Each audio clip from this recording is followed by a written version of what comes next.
Hello world, welcome to the journalist chat today. And today we have a wonderful and distinguished guest from different country, and one of the guests from Italy and another guest from Morocco. So we know that right now the situations around the world which is going on, this is heating around the world, and we know that the COVID-19 pandemic first hit in China and then Italy and right now in the USA. So everyone are talking about the COVID-19 pandemic situations, and in the meantime, there is a hope. And in the meantime, people are trying to make them understand what's really exactly happening inside in the country and how the country around the world they're dealing with that. So please welcome all of the guests and please meet our guest tonight. I will be super happy, and this is also the audience demand. Like, if both of you introduce yourself a little bit to my audience, please start, Marco. Okay, thank you, Suja. I am Marco from Italy. I'm a photographer, sometimes covering photojournalistic issues, and I was in Bangladesh twice, I think, and every time cooperating with you. So you are, first of all, a friend of me, and then we worked together too, and that was amazing experience. And maybe today I can give you some spots from Italy and what's going on here at the moment. Yeah, I think me and also my audience, they're eagerly waiting to know what the present situations of the Italy. So if I go to the Doha, if you please introduce yourself. I know you are right now from Morocco. Yes, Please. I'm from Morocco. Hello, everyone. Assalamu alaikum. I am Doha Hamrani. I'm 21 years old and I'm an MBA student. I study in China, but currently I'm in Morocco. Oh, that's super. So, and also you are studying in China. Yes. You just back from China right after the COVID-19 pandemic. Okay. Yes. So, Marco, if you share with us what the current situations and the present situations of the Italy right now. So, as you told before, as you know perfectly, Italy was one of the most heated countries in the world. I was just looking some minutes ago to the numbers. I think we are actually at the third place for the total number of contagions. And we were the first country in Europe, and maybe the first one in the world after China, obviously, to be affected in a so massive way. I was reading we have something like 180,000 contagious, and it's quite strange because the epidemic has not developed in the same way in all Italy. You know, Italy, as every country, is divided into regions. And we have one region that is called Lombardia, that is the northern and the richest part of the country, and even the one with the best health system, that has been affected much more than other regions. And only Lombardia represents the half part of the contagious. I mean, only in this region, it is 10 million of persons, so one-sixth of the entire nation, has the half part of the contagious and even the half part of the death. So something went wrong. That's clear. You know, that's a fact. Just that one. Then we will take time to know or to understand better what didn't work. But it's clear that they had a big problem with that. Yeah, this is a horrible situation. So, you know, even our ninth episode, we also invited one of the journalists from Italy, you know, the Epidemia. So yeah, he's also describing this situation. So Doha, we know that it's still the Morocco is okay. And I was basically starting about the report, and all of you know that Morocco is a wonderful and amazing country, and who has an amazing culture. So if you please share about the present situations of the Morocco. Well, basically, Morocco, the evolution of the affected people is stable. You can find it like it's moving between 100 to 200 people per day. It's increasing, of course, and that people is from 1 to 3 per day. And for recoveries, it goes from 10 to 20 per day. So basically, I was in China when I came here in Morocco. There was one woman who got infected by the virus. Afterwards, they start developing little by little. And what I loved about the Moroccan, they did like work, super quickly They stopped school immediately. They closed the shops. I mean, it was a little bit. I mean, it wasn't proactive, but it was reactive at the same. I mean, at the technical time. Yeah. So I think if I ask to you like, so you just back from the China, what was your experience in China? And we know that the Chinese government tried to handle it, and when first these things is happen in China, and there's a lot of international students, and we also know that there's a lot of students from Bangladesh. They also just come back from the China. So if you like, what about your experience when it's happening? When you first heard about the COVID-19 pandemic when you was in China?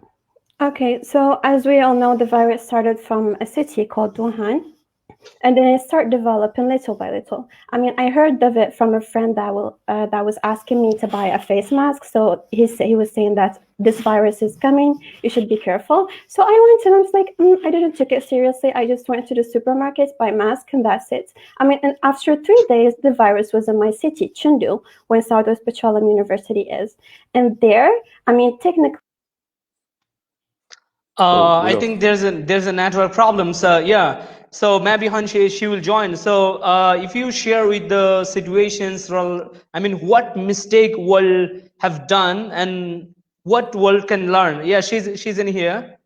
I'm really sorry. Yeah, please you can continue.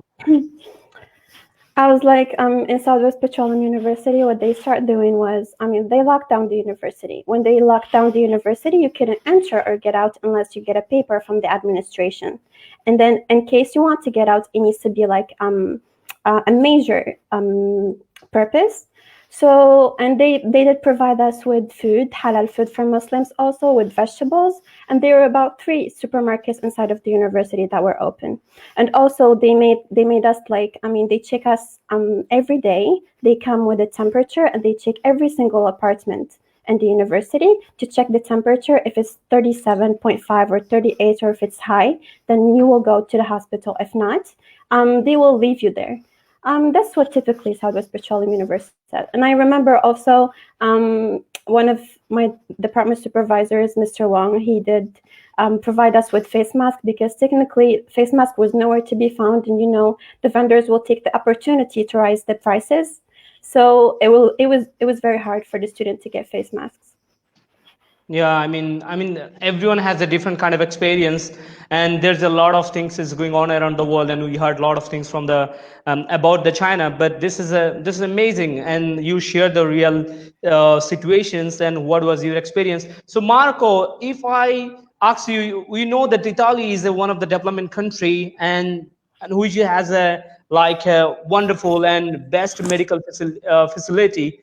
So, in the meantime, we saw that when the China when the COVID-19 pandemic had happened in China, so why not Italy took the preparations, and the people are talking about Italy took a lot of time to handle it. And what about your observations? I mean, based on that. Yeah, that's quite complex. And so, first of all, I don't think we lost our time during the while China was affected and we were not preparing. This was just in all Europe because we were sure that the virus was not coming in this way, so aggressive to us. And this is for 2 reasons. First one is a cultural one. We were just monitoring Chinese people.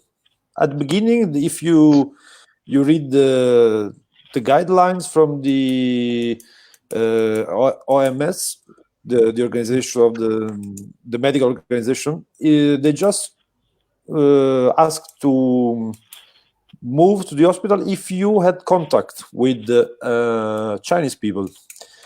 And another thing is that was in the same time of the flu, of the normal flu. And symptoms are at the beginning exactly the same. So it was quite hard to distinguish if it was COVID or normal flu. And yeah, we had problem with the why I would say this. There is a cultural problem because it was something like we were expecting the virus coming from Chinese. We were expecting virus coming from migrants. We were expecting virus coming from stuff we buy in China. And in the meantime, virus was just traveling on the plane in the first class with businessmen. This is the way we took it. But we were not culturally prepared to it.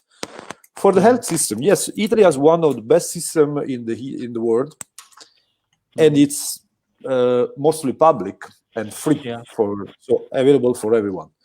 Yeah. But it's exactly 100 years we didn't face an epidemic. Yeah. An epidemic is something totally different from normal health problem. You know, it has a lot to do with logistics. It has a lot to do with how to manage the movement of the people, where put them, how isolate them. That's why if you ask to someone with from big NGO like Emergency or MSF or other NGO that worked, for example, with the Ebola spreading in Africa, you will learn, you know that managing an epidemic is not only medical fact. Yeah. It's something more. You have to create a system of prevention and isolation, and you have to focus on how avoid the spreading. That's the point. This is what we were not prepared to do. Yeah. I mean, this is a situation, you know, because all the people is packed from every country, you know, they are thinking about, okay, because from the very beginning, the development country are thinking about, okay, this is a heating in only the development country and will not heat in the underdevelopment country. So in these circumstances, you know, nobody knows what will happen. And you only can see only get the information from the report. And so, I mean, in these circumstances, nobody knows what exactly measure they can take. Though, if I ask you something about, you know, because of the COVID-19 pandemic, this is not only the heat of any country or any territory, is directly heat to the economy. And what the conditions of the Morocco, and if you describe about the world economy and how it's going to change, because I know you are from the business administration department, you are starting right now. So what about your observations on that? Excuse me, can you repeat a little bit? I couldn't hear. Okay, so basically we are asking about, we know that the COVID-19 pandemic hit in economy and in the world economy just suddenly fall down. So what impact, what effect you can see in Morocco and also all over the world, and what major things is gonna change? Basically, now the economy, like you all know, it has stopped. Only like the supermarkets are still open. Mostly, it will be the food industry is still working, and the medical industry, of course. So mostly here, all of the companies, they have problems, and even in Morocco here, some companies they don't even have they don't know how they should pay their employees, but they have to. And here, when Morocco got involved, and then they make they gave money for the people, because people who are working who get their salaries now, they don't have the ability to take their salaries now. They provide the people with it's technically it's about $80 for a family with two people, $150 for a family with four people and more. Yeah, I mean, we know that the situation because this COVID-19 pandemic hit in the development countries, so because of that, the result is, the underdeveloping country, they're observing the result. Even Marco, you know that most of the time, I was basically sharing one of the situations, in Bangladesh, the most of the economies depend on 85% depend on the R&D sectors, and also Italy is one of the wonderful buyer. So right now, the lot of development countries, they just cancel the order. And in the meantime, the country like Bangladesh, though try to make the independence economy and also try to recover it. But in a moment, these circumstances, the people are facing, the country are facing. And if I ask you, Marco, what the condition of the Italy, because you already saw that in USA, a lot of people gonna lose their job. Here, we already don't know, because it's something like 2 months that most of us are just not working, like me, for example. And we are in a transition moment. Everyone here is talking about the second phases of the crisis, the second step of the crisis. And so now we have this term that is the 4th of May, where everybody is convinced that we are going to reopen everything. So, our economy was quite a strong one, even if we are facing a lot of problems from the little one like me to the big industries. But if we just stop for 1 month, maybe we have the strength to become, to come back to our lifestyle quite fast. But the real question that I'm wondering in this moment is, how can we open again as everything was exactly like this? Because we didn't change nothing. We are not prepared under the. We didn't change our medical system according to the epidemic. So I think that if in the 4th of May we are going to reopen in 1 month, we are just going to count again the death. This is my idea. I'm not a doctor, so I'm just a citizen in this moment reasoning. But I'm just a Red Cross volunteer, maybe. And sometimes on the ambulance, I'm treating people with COVID. And I see when I bring them to the hospital or I try to get some instruction or some protocol that we don't have it already. We don't have it. Yeah, I'm curious, DeMarco, because you had an experience to deal with the patients of those who are COVID-19 positive. If you please share that little bit experience, what seems like the COVID-19 patients? What are the situations of them exactly? What symptoms basically they're carrying? The real problem is that there are several different symptoms. Sometimes it's exactly like a flu.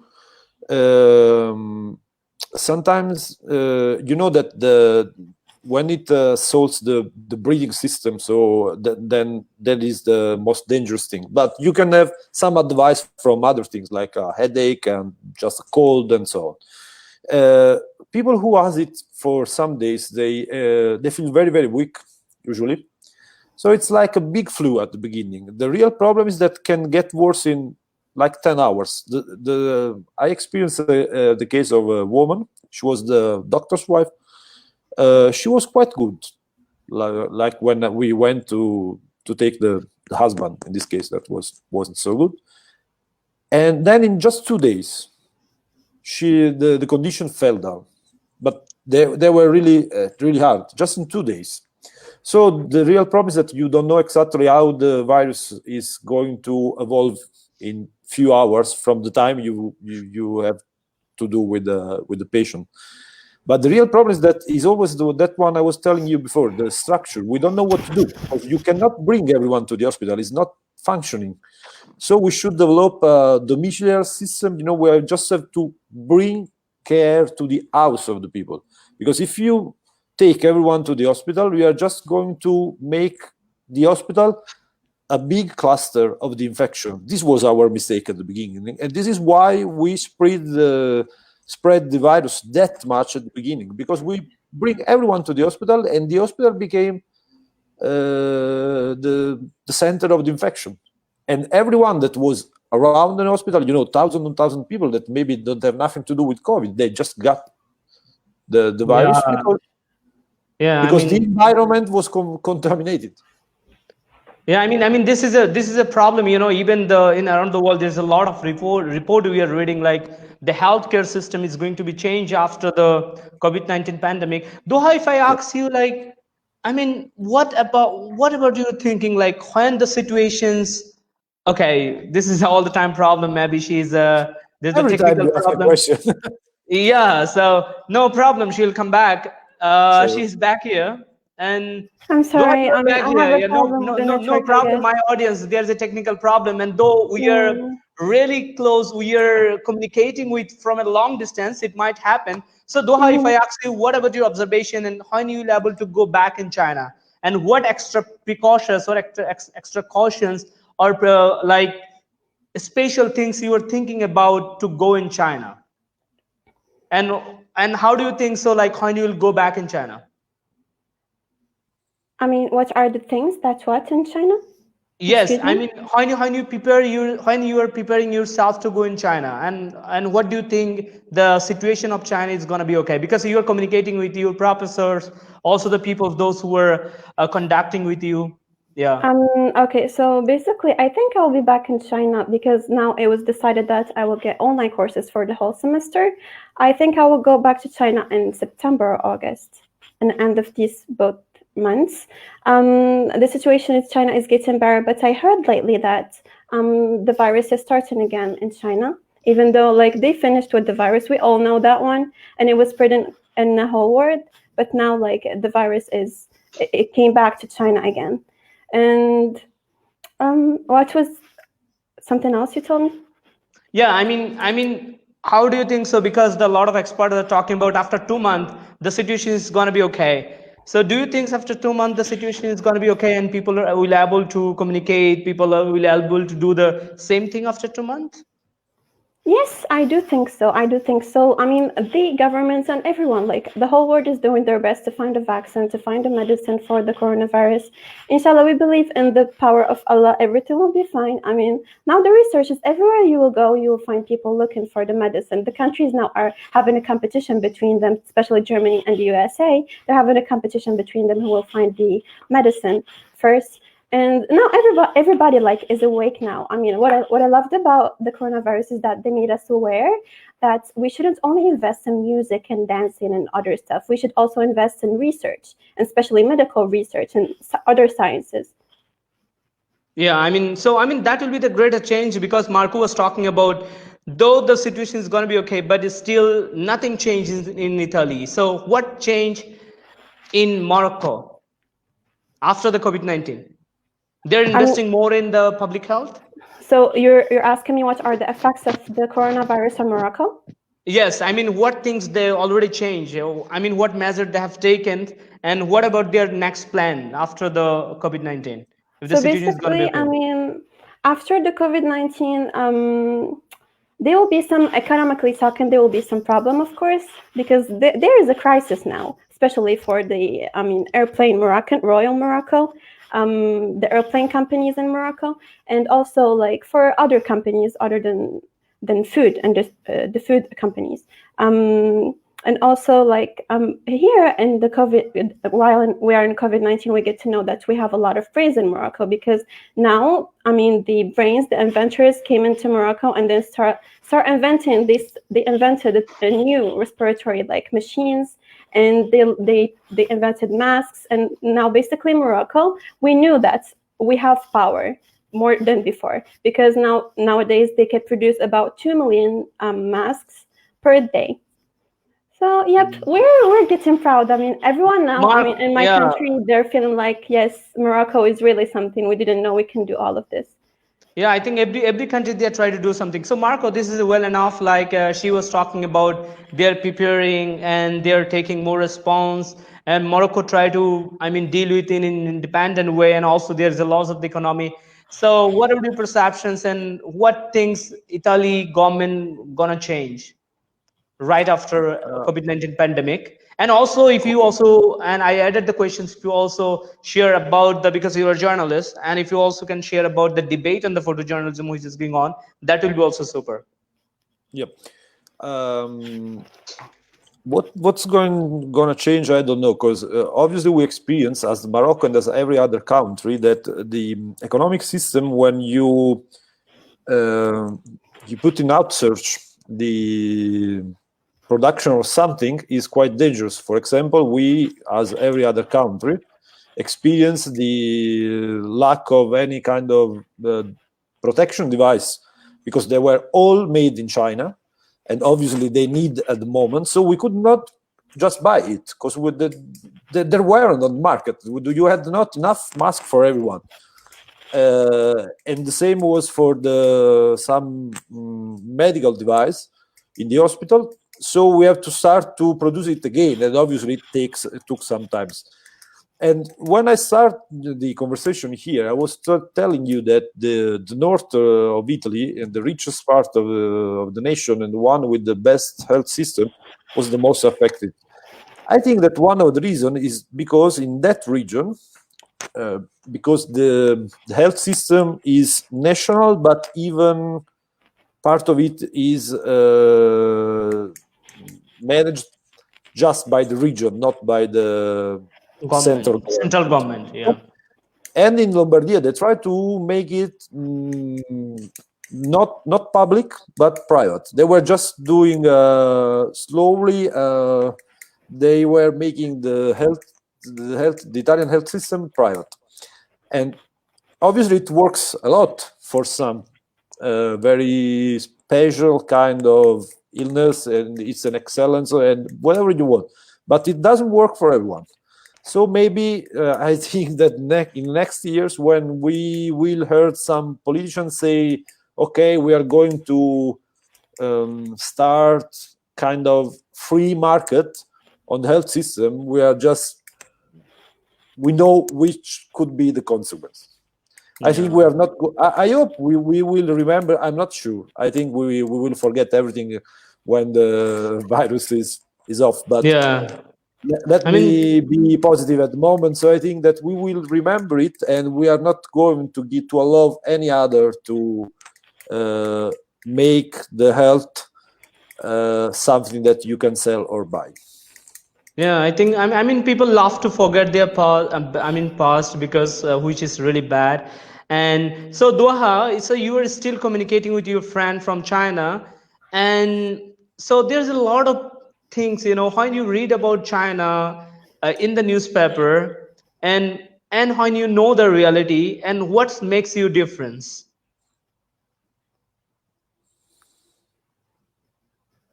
Doha, are you hearing me? Are you hearing me? A little bit. Can you repeat? Okay, please? the question is, you were studying China and you had a wonderful experience with Chinese people, but when you read in through the newspaper, there's a lot of controversy, and which is people are writing, and which is we usually know, we able to read from the newspaper. So what basic difference you able to make? Because you know the newspaper writing something negative and you know something positive. So I mean, how you can define it? I'm really sorry, I can't hear. Okay, so are you hearing me right now? Hello? Doha, Hello? are you hearing me? Yeah, yes, your sound is clear. Yes, but I mean, I really can't hear the question. Okay, so my question is, people talk about the blaming game. So people talk about the negative of the China. So you are living with China. If you share with us, I mean, what about the people of the China? What about their culture? How they're treating with the international people? So I mean, you want me to give my point of view considering the people of China? Yes. Yeah, so basically, I mean, from my experience in China, of course, I've seen that Chinese people are extremely hardworking. They're extremely punctual. You can go to the library. Me, myself, when I go to the library, I can't stay there for less than 1 hour, and then I'll feel sleepy, and then I'll go back. But I mean, for Chinese people, you can find a person staying in the library from 8 in the morning till the library will close. They have a lot of passion about studying and working hard, and they inspire me a lot. For the people in work also, they're the same thing, completely punctual. I mean, I remember I was walking by a bank and I saw like a manager and his team, I mean, at 7 in the morning in the bank, they stand up and they're talking about the objectives of today. I found this very interesting, the objectives, and he's motivating them. I mean, it's pretty interesting in comparison with Morocco. I mean, I've never seen something like this in Morocco. Okay, I mean this is good. So Marco, and we are independent journalists, and we know that a lot of things is about the China. The blame game is going on, and most of the time I try to bring one of the blame game. You know, the Donald Trump talk about this is a Chinese virus, and China also raising these issues. As a journalist, you are, first of all, how do you think so? Like, what the contribution of the journalists right now, and what is the debate? I can talk about Italy because I don't have an idea, so wide idea, about USA or even Bangladesh. I don't know which is the situation. Here in Italy, we had two reactions at the beginning. I mean, first of all, we are observing now we say they are looking for the title. You know, they are just sometimes they are not making a objective analysis of the reality. They are just trying to keep the attention because, you know, there is a media concurrency, so they are trying to do this game who is screaming more. I mean, sometimes. So for a long time, we had journalists were not doing their work. I think at the beginning, especially at the beginning, they were just looking to get attention at the audience. That was that obviously not everyone, but that was a pity because at the beginning they just didn't give the right information to people, and that was dangerous because if you don't know what to do during an epidemic, you risk your life. That's the point. So if you invite stupid person in TV with millions of people looking at you and people who don't know nothing about the virus, that gives you some magical solution in their mind, not everyone is able to get the difference between the real situation and this kind of info show they are just providing us. So that was really, really dangerous. And I think the first weeks of the epidemic in Italy will be a little bit a shame for the journalists. And in the photojournalists, that is something I know a little bit better, there is a strange debate between who is covering the issue. And at the beginning, we didn't have the right idea what to do. We had 1 million picture, all the same, of empty city. After 1 week, I was like, I couldn't see anymore these pictures because they were all the same. You know, yes, Rome without people, Milano without people, and so on. Yeah, okay, nice, first one. But then, you know, it's not journalism. It's just making picture for social media. Then I think that now the situation is interesting because they are covering different aspects of the crisis. Someone is about the impact on work, on economy, someone in the health system. So that was very important. But there are some photographers, some photojournalists, they just say they are not going to cover this one because it's not like a war where you expose just yourself to a risk. But if you go out from your home to make your work and photography the crisis, you expose yourself to the virus. You can bring this virus at home, so you are going to involve your family, your friend, and everyone that is near to you. And you know, this is an ethical debate. I think that if you are a photojournalist, you have to cover the issue. You have to find a way to say let your family or your relatives stay safe. Maybe you have to leave the house. I don't know. You have to find a way. But it's interesting. I think that we are now, you know, we have this debate in the community of the photojournalists because it's even strange when you are in a so-called developed country. You go to the other part of the world to document a war or something like this without any problem. When it affects your country, then you have all these ethical debate. It's every time like this. When it affected someone that is far away from you, it's okay. When it's in your house, then you have to think about. Yeah, I think this debate is going on. You know, like we are also try to the previous discussion when I bring the two of journalists on board, and they're also talking about the censorship, and also they're talking about propaganda, rumor, and how the journalists can play a role. I think this is kind of, it's so sad. Like we are as a journalist, when we are working and we are not able to contribute. And but in the meantime, you also know that the journalists, those who are frontliner and working, and there was a news like without journalism, without journalists, this maybe this COVID-19 can, I mean, damage or devastate a lot of things. And the contribution of journalism, this is also people are talking about. So one of the comment I want to I want to read, if you allow me. So Faisal Alam, he's commenting like, first thing is, without solution, China freeze. They can't block Chinese New Year. Chinese must lock down all international airplane from mainland. Now China mainland residents become residents able, like Zambia, infected Italy, USA, Italy, Middle East. Then it's running rest of the world. Now we have to go underground base without children or vaccine. The whole world will be COVID-19 infected, and how many days we can lock down the world? It's against the law. It's against the law. Doha, and what about your feedback based on the comment? I think you heard all the comment, right? You able to read the comment, right? Hello, Doha. Are you hearing me? Hello? Hello? Are you hearing me? I can't hear.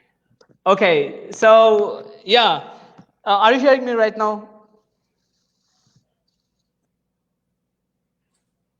I'm sorry, my audience. There's a problem of the technical problem inside of Doha. So Doha, if you like, Hani will be okay. You can talk, and in the meantime, we can continue the conversations. So Marco, if I talk to you, like what basically were learned from this COVID-19 pandemic, and what you learned.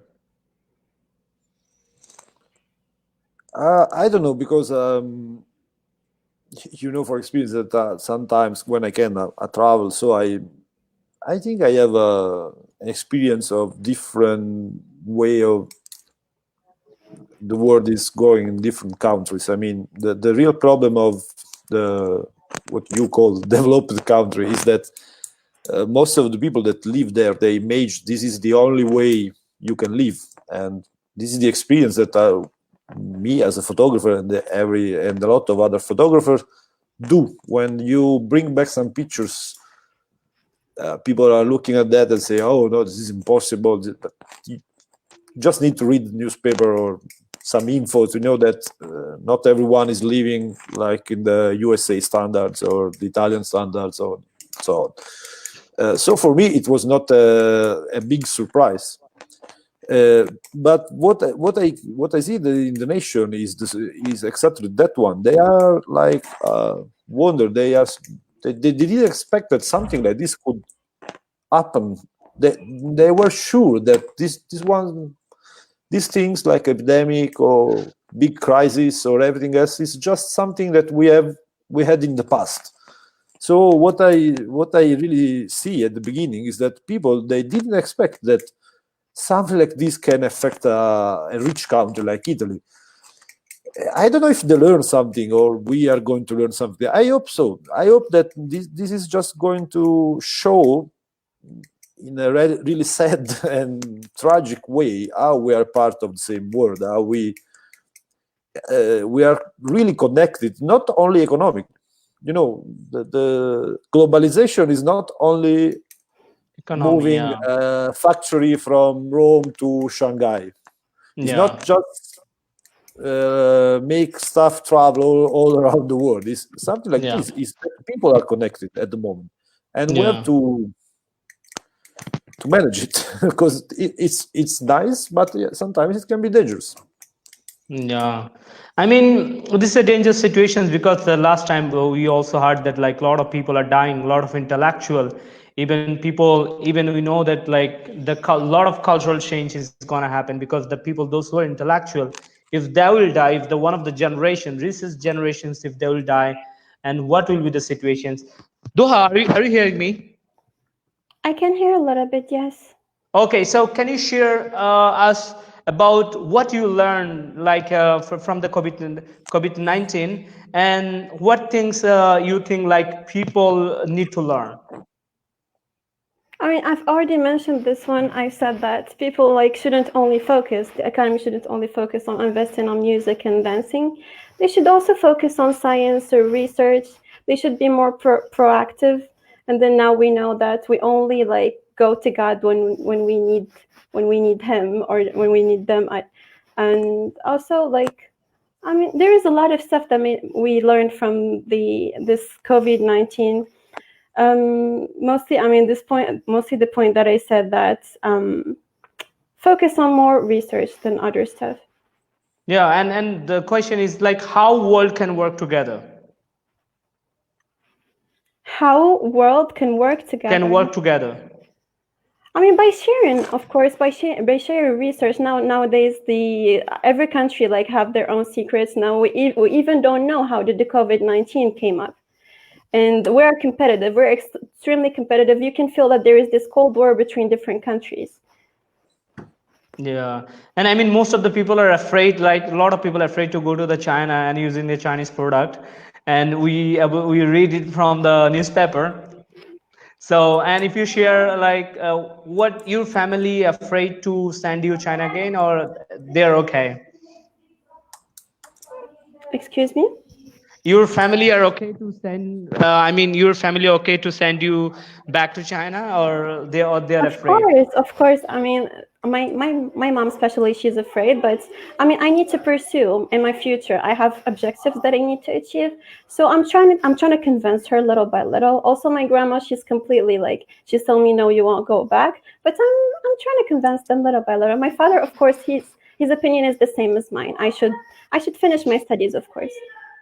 Yeah, even last time, even last time we also bring one of the students and who was sharing one of the horrible stories, like when he back from the China and people try to isolate him. I mean, mentally and psychologically, they try to isolate him. So even a lot of people, a lot of friends, they're afraid to meet with him and afraid to talk with him. If there are any kind of situations happen to you?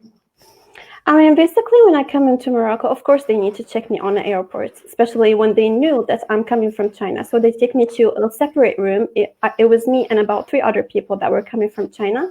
They took me into a separate room. They check my temperature. They do some checking. And then they told me, okay, I can go. And then in my family, especially I'm an introverted person and I don't go out a lot, so I just stayed home. My family are pretty normal, and I was joking with my father, look, if I bring coronavirus for you, what would you do? What will happen? Just joking around like this. He said, I mean, if you get coronavirus, the whole family should get it. We're one. So yeah. Yeah, I mean, you are enjoying coming back from the China, because I mean there's sometimes is good for you, but sometimes, you know, and if I talk about the Bangladesh situation in first from the very beginning, Marco, the people, those who have come back from the different country, we are trying to check them, and because the source of the COVID-19 in Bangladesh, like the people, those who have come back from the other country who is a COVID-19 affected, and so that's why people are more restricted and try to concentrate and try to connect and try to isolate them. But in the meantime, the government are talking about like, okay, maintaining physical distance, we can isolate them, those who are COVID-19 infected. But in the meantime, psychologically, we have to communicate with them so that they can heal out or they can recover. So, Marco, yeah, if you want to add something, Doha. I mean, I have a friend of mine that, I mean, he came back from, he works in China. He came back from Morocco, and he did the quarantine by himself. He went to his own house. He didn't see his mother until after 14 days. And I thought that was a very good idea. Yeah, that's super. Marco, you want to add something?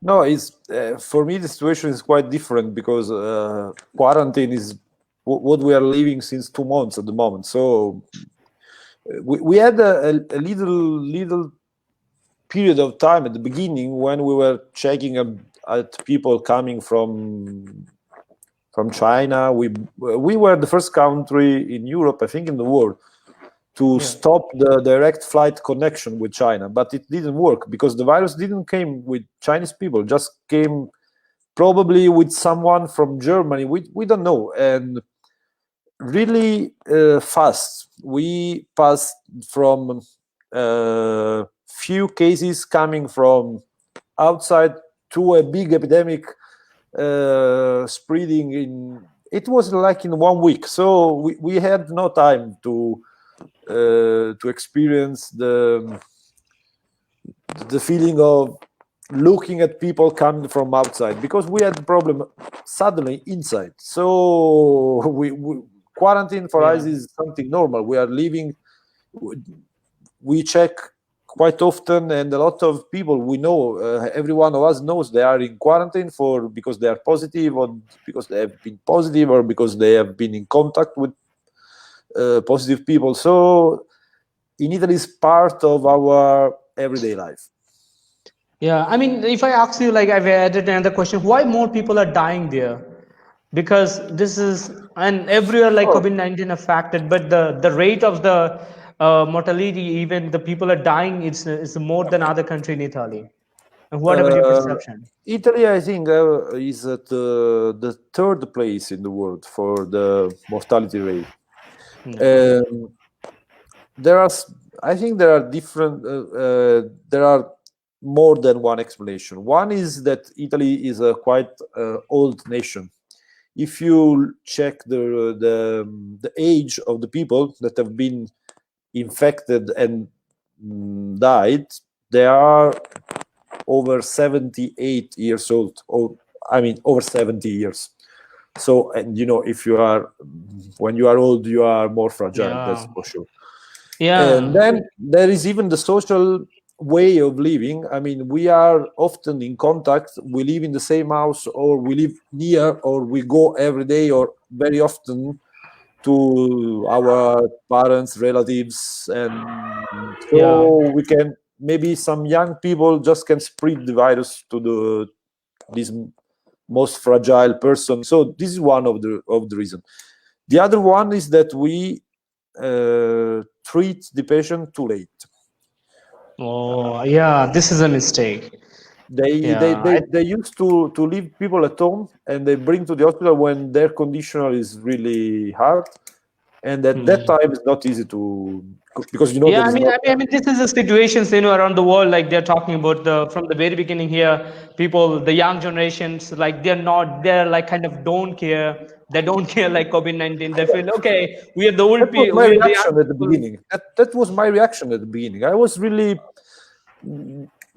I am not scared even, actually, but I was not. I just thought we could manage it, just reasoning, just taking care of old person, and we could just go to work and make our life almost normal. But that was a Yeah. mistake.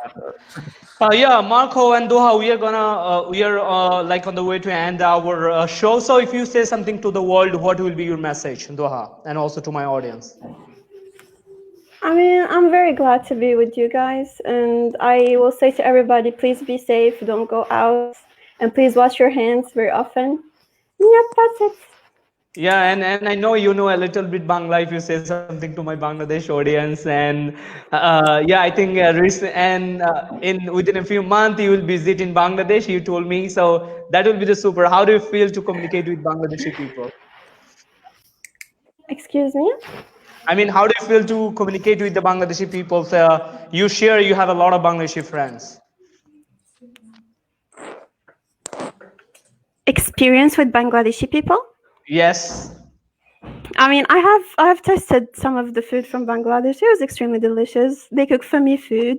I mean, there is this rice chicken with onions, and I hang out with Faisal, so he's from Bangladesh also. So I have learned a lot of stuff about the culture. You have a lot of like names, like you call sister Apu and then you call brother Vai. You have a lot of this type of names. In And Morocco, we don't have this type of nicknames. yeah, and we also call the brother wife. We call the bhabi. Yes. Yeah, I think that's the super. And we also believe that Marco, if you share something about the experience of Bangladesh, I think Bangladesh audience will be happy to listen Oh, from wow. your. Yeah, Ah, I mean, I just enjoyed a lot, because I met a lot of people, and I was in this crazy place that is called Dhaka. And is something you cannot explain. You have to experience it. And I have a wish for the future. Well, next time I'm coming, I just hope to go somewhere else, because I was 2 times in Dhaka. I just don't know Bangladesh. This is something I have to say every time. So next time I will come to Cox. yeah, definitely. You are welcome in Cox. I mean, I'm living in a Cox, so yeah. And both of you, I mean, thanks both of you to be here. And I Thank think you. this Thank is you. an wonderful opportunity to work together. I want to say something to my audience. So please This is the time we believe during the time of lockdown. We believe the recreation is on lockdown, love is on lockdown, kindness is on lockdown, conversation is on lockdown, creativity is on lockdown. And this is a time to work together. And we can see right now the Marco is from Italy and and Doha, she's from the Morocco. But still, we are here together. We are discussed together, and we are all talking about to fight together against COVID-19. And I believe the Marco and you will able to come soon in Bangladesh. The situation is going to be okay. And also welcome Doha, and I think you also able to come in Bangladesh, and I think you will able to keep continue to start in China, and I think all the situations is going to be okay. So I should say bye for tonight, and another time you will join with me with another audience, with another guest from the another world. Bye bye for tonight. Bye, guys. Bye bye.